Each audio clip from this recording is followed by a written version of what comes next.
Here's another letter reading time. This one is a different one. It's not from my mother. It's one that Tony wrote to me. And the only reason I stopped to read it was because for some reason, the first page of it was torn up and I had to tape it together. And normally what I've been doing, I'll show you, is put things into binders without stopping to read them. But this one I decided to stop and read, and I loved it. It was so fun. He wrote this when he was in Connecticut. I was pregnant with Fred at the time and had threatened to miscarry Fred.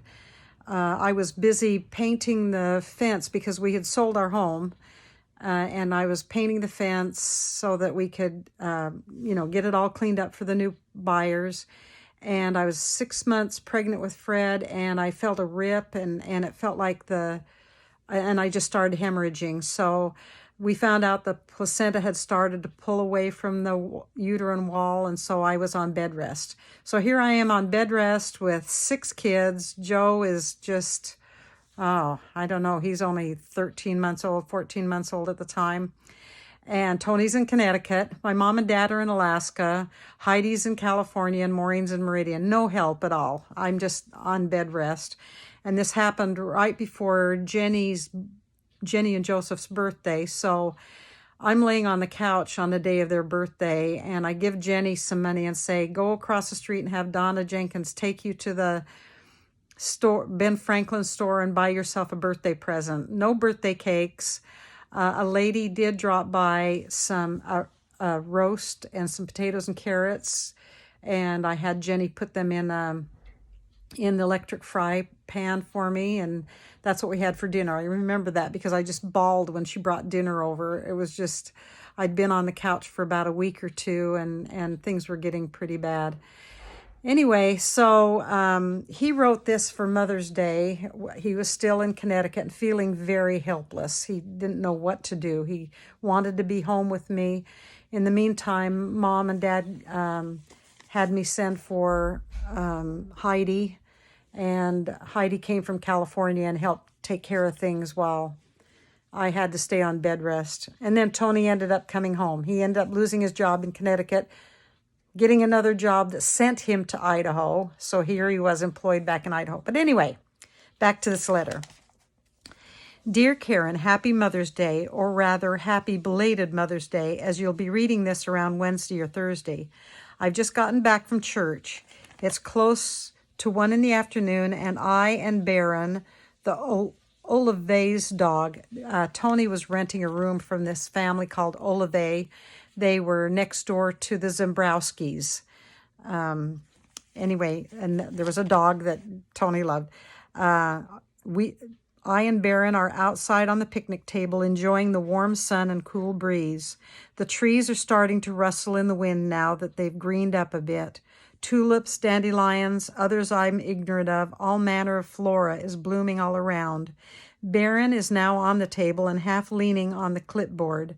The wood of the table is nice and fuzzy warm. This is good as the wind has just a tad of chill to it. But the day is so beautiful. Blue sky laced with a few high gossamer clouds, and the birds are a-chirpin'. The blue jays out here remember how blue they are, and the cardinals how vivid a red.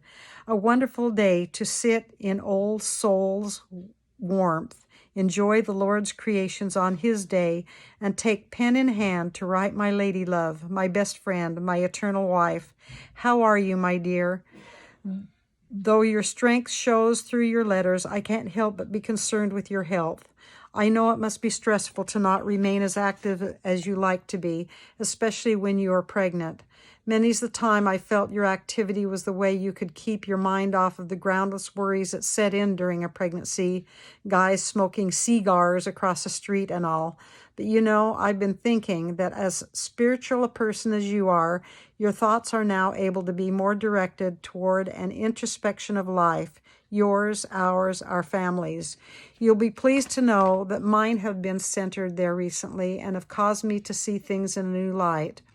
But with the extra time you've probably gained with this resting, some new thoughts or further clarifications of old ones, too. Dear, let me tell you, I love you and further recommit myself to you and our family. Please feel free to share your feelings and fears with me. Even though we are apart, we should continue to chair. The word chair is in quotes. I think that was our clue word to each other, that we need to talk and share feelings, because he wasn't much for sharing his feelings. So I think we had that as a cue word, to chair. If we can't R&R, maybe we can just R for a while and do all the other ring later. Forgive me for missing Mother's Day, but know you this, after being out here with others, especially non-LDS families, I know without a shadow of a doubt that you are one special mother, a wonderment to behold you are. Karen, how you do all you do is only a strengthening of my testimony of how the Lord can help us accomplish all things. I know from your example that trust in the Lord and a willingness to do as he asks of us will uphold us in all we undertake.